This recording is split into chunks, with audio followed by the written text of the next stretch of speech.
watching News9 Live. I am Shweta Kothari. Padma Vibhushan awardee and Chairman Emeritus of Tata Sons Ratan Tata died at Breach Candy Hospital in Mumbai on Wednesday night. He was 86-year-old and was in critical condition in intensive care unit of the hospital.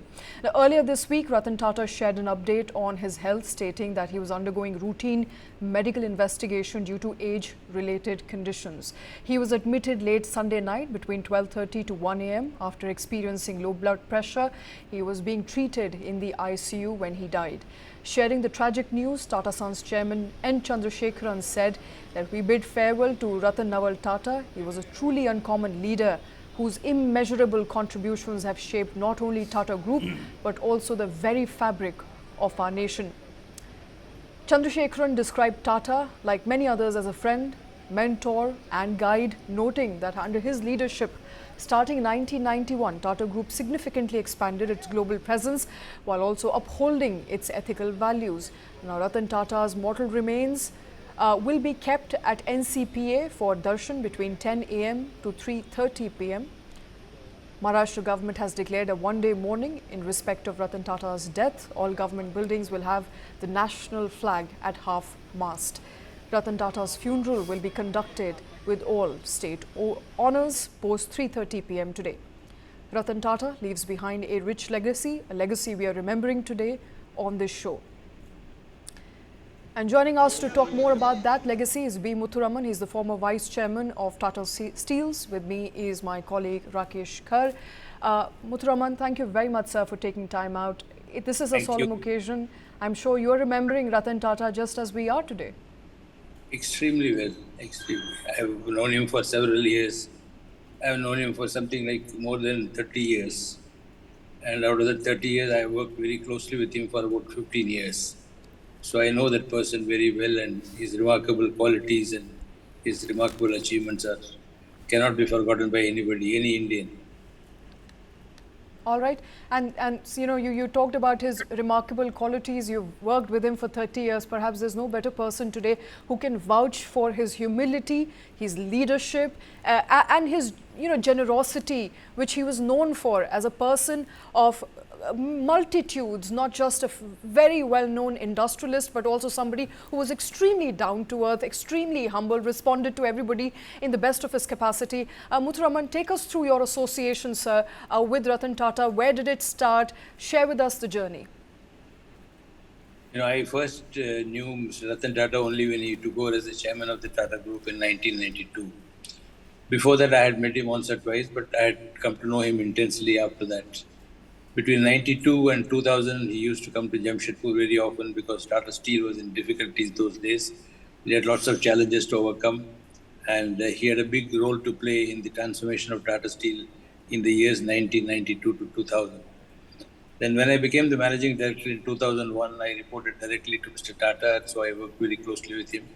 And then later on as vice chairman of Tata Steel from 2009 to 2014. See, Mr. Tata's business principles, his business philosophy is exactly the same as that of our founder. And I can't do anything better than repeat the words of our founder, Jamshedji Nasirwanji Tata. He said, the prime purpose of an industrial corporation is to improve the quality of life of people around. In order to do that prime purpose well, you must run your enterprises well and profitably, so that part of the profits can go back to the society. So he put the society at the central purpose of a business enterprise, which really means that creating value for society, creating value for environment, creating value for all stakeholders, rather than create value only for the owners of the company. And this is a very important, mindset change among the industrial corporations of the world. And I am now beginning to see world industries are adopting a little bit more and leaning towards more and more again on this culture. That's the first thing. And he continued where our founder had left and founders, deputies had left. So he had carried on and he did it even better than what the people who became chairman earlier to him. Apart from that, his own personal as a person, he's a very strategic. He's many persons combined into one. He's a right brain person from a point of view of He loves paintings, he loves dogs, he loves humanity, he loves people, he's very compassionate, he's very generous, he loves dogs. I mean, he's got a variety of interests other than technology and strategy and business and so on. He's an outstanding technologist. Anything to do with technical in nature, he sort of absorbs it immediately, irrespective of his background. He is one of the outstanding automobile engineers in the world, I think. He is an aviation expert. He understands steel extremely well. He understands automobiles. He understands. He is a very digital mindset. Now, to combine these kind of qualities with the other side of qualities like humane approach, compassionate, love for people, generosity, all caring for well-being of the poor, caring for affirmative action of the downtrodden and poor of India. Now, a combination of this kind of person is very, very, very, very rare Absolutely. in the world. And Mr. Ratan Tata is one of those very few people in the world who are able to combine these two competing qualities extremely well. That is what is remarkable about this person. All right, Rakesh, it's remarkable. His journey is remarkable. He's equally famous among his peers as much as he is on social media for all his philanthropy. But talking about steel particularly, well, Muthuraman was also, instrumental in reviving that metals fortune in India as well as in the UK. I think that is also a formidable legacy that he leaves behind. Absolutely, Shweta. I think, Mr. Ratan Tata is distinct in many, many ways. There are many attributes as Mr. Muthuraman just outlined. Mr. Ratan Tata, in my understanding, is one industrialist who, decades ago coined the word social contract and social capital. These terms have become commonplace in business parlance across the world today, but I think he's the real pioneer in this concept of, living a life as a business for many people and impacting them directly. Mr. Muthuraman, I would like to, thank you for joining us on this show. It's a Solomon Day. I just want to understand, as a promoter-led, group, which is Tata's, with so many diverse companies, how is it that Mr. Ratan Tata enabled, so many individual brands to become big-ticket, champions of change at India Inc.? Mr. Rusi Modi became a brand in himself. He became an institution. Mr. J.J. Irani, Mr. Muthuraman, you with us today. We don't have many examples. So what led to, individuals making that striking contribution even when Mr. Ratan Tata stood like a colossus? Mr. Ratan Tata is a great person in delegation. He gives a free hand to work and think and so on. In all my reporting years of 15 or 18 years of reporting to him, I have never received an instruction from him. I have received guidance from him. I have received advice from him. I've been coached by him, but I have never had an instruction from him that this is the way that you must do it. So he gives an enormous amount of free hand to his executives and make them develop by observing him, by listening to him and so on. I think that is one of the hallmarks of good leaders, that you make the other people flower on their own instead of putting forcing some thoughts on their minds to adapt to your own way of thinking. That's one of the fantastic qualities that Mr. Ratan Tata possessed. Mr. I think that's Muthuraman, one the of the group. things. Yeah, please Sorry. go ahead. No, please go ahead. Please ask. No, so we do know that he had a hands-on and hands-off approach, which in itself is a model which is difficult to replicate, that Mr. Ratan Tata represented. But there would be moments in the group, especially in Tata Steel, where there were challenges, business challenges, challenges of transition. How do you see him in the past dealing with those challenges where there are people issues, there are process issues, there are technology issues, and there are business landscape issues? Can you recall some of the incidents for us, for our viewers, to understand the enigma called Mr. Ratan Tata? From Tata Steel, let me recall a couple of instances. By the year 1990 or 1991, Tata Steel had become a very, I would say, a dead duck. Because long years of administrative control, not allowing the steel prices to go up, controlling the distribution of steel in India, we were all under administrative control. So what you had to produce, you had to ask the government. What you had to sell, you had to ask the government. What prices you want to charge, you need to government's permission. Now, with this kind of approach between 1947 and 1991, no steel company can work efficiently. So these long years of administrative control had made Tata Steel very bulky, inefficient, slow moving and so on, which is not good for the day and liberalized era. It was during that time that Ratan Tata used to make visits to Jamshedpur very, very often. Almost at the drop of a hat, he'll be in Jamshedpur to consult, talk to us, lead us into the transformation process. The transformation process that was led by my predecessor, Dr. Irani, between 1992 and 2000 had a big influence from Mr. Ratan Tata on the way that he conducted these companies, guided companies' operations through Dr. Irani and through all of us senior people at the company at that time. It was actually a remarkable thing. He wouldn't take interest in a company if there is no challenge. He would go to Tata Motors very often because there is a big challenge of transforming a truck company into a highly skilled motor company or a car company. So there was a big transformation that is required in the mindset. Similarly, in Tata Steel, there was a big transformation that was required from a single plant focused, domestically oriented company to an international giant or an international mindset. That transformation of we can do anything in the world, we will become the best, we'll become the cheapest producer of steel in the world, or we will dominate the automobile industries with superior quality products. Now, this kind of world-beating mindset came to Tata Steel actually during the years 1992, 93 onwards. And I would give great credit to Mr. Ratan Tata for that. He would spend time with companies where there is a challenge. He would not spend time with the companies where he finds it's just an incremental operations that are going on. Mr. Muthuraman, I have often been to Jamshedpur and interacted with the people there.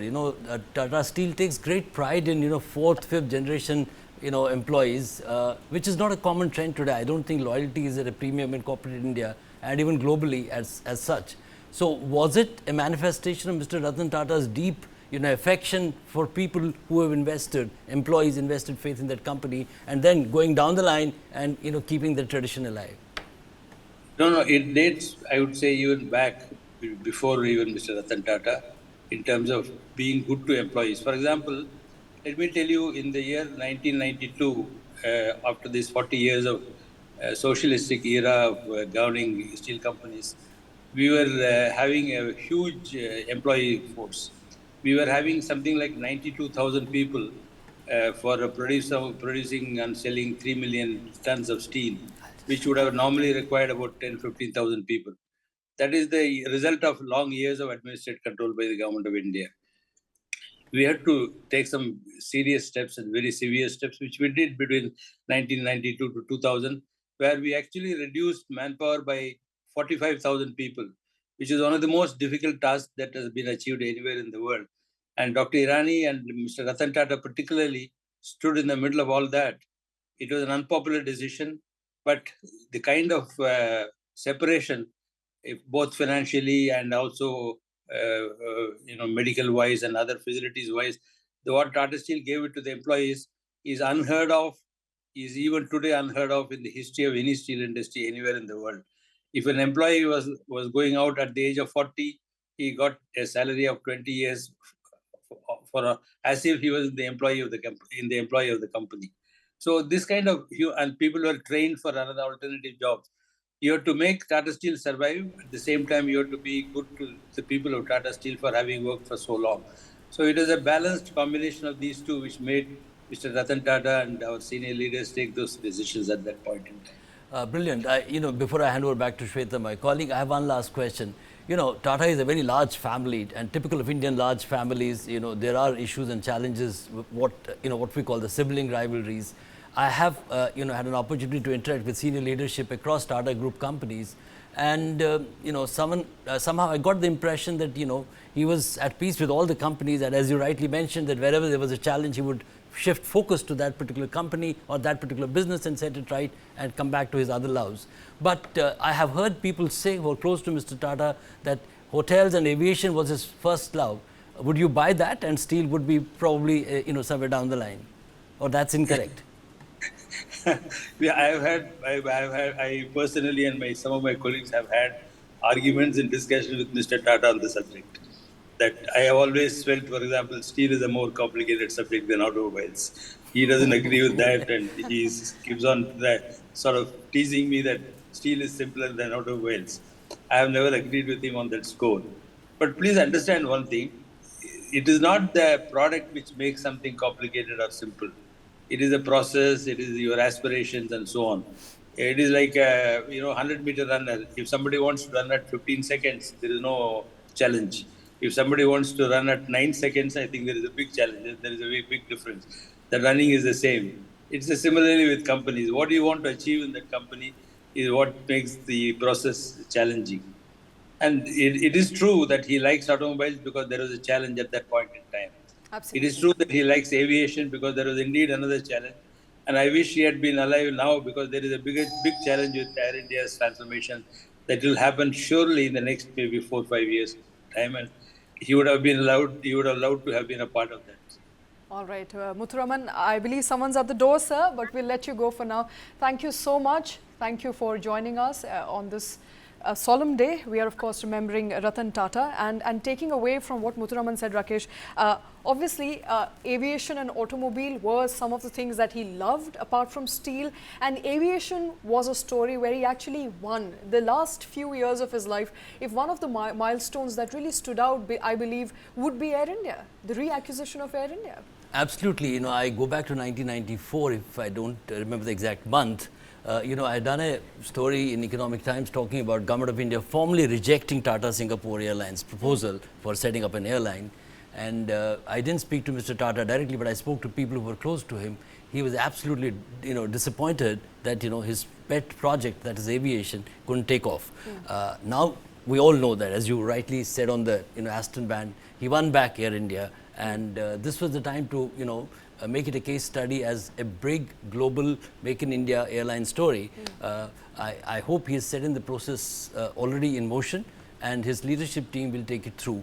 But Air India obviously has some significant challenges. Absolutely. And for the benefit of our viewers, he was the Tata Group chairman from 91 up until 2012. He came back in 2016, and that is when the big feud with Cyrus Mistry came to the spotlight. Perhaps the only time we've actually heard of Ratan Tata embroiled in a controversy. Well, I mean, in a long career where we have so many pluses, I personally, it's not a day to, criticize anyone, but I guess it isn't the brightest spot in his, career as a promoter-led, CEO who has so many pluses to his credit. What went wrong with Cyrus Mistry and what happened inside the company is, we still don't have the full picture what exactly, because he had appointed him. It's not that someone, imposed Cyrus Mistry on the Tata Group. It is when we write the long history of Tata Group under Mr. Tata, this Cyrus Mistry episode, it doesn't really shine light on any one of the players involved. So in that sense, but under his own watch, the company transited or pivoted from the Cyrus Mistry era to the Chandrasekaran era, and now we have a very, very stable and durable company, of course, with inherent challenges of running so many companies, many of them listed, many of them not listed, and so many diverse basket of companies, and that leads to the larger question of succession plan. But in summary, I would imagine, Mr. Ratan Tata as being extremely distinct, as I mentioned in the opening. I have these 5 P's to describe him. First is, first and foremost is purpose. He was one industrialist who identified purpose as his key priority. Second is, perseverance. Look at the, Air India story. Look at the Tata Motors story. From, purpose to perseverance to, then passion and, and pride. There is great pride in Tata brands that the world looks at when it comes to the India story. Right. And finally, profit. Normally, we have seen today profit is the top of the order when it comes to objectives of a business enterprise. In this case, profit came at the end. All right. And since we are short on time, I think it's also important to understand what happens after Ratan Tata's death. We know of his legacy, but we also want to perhaps get a sense of the succession planning at Tata Sons and Tata Trusts, where he leaves a void. I mean, the story will unfold. I don't have complete picture. Nobody would have a complete picture. But there's something called IS and TS.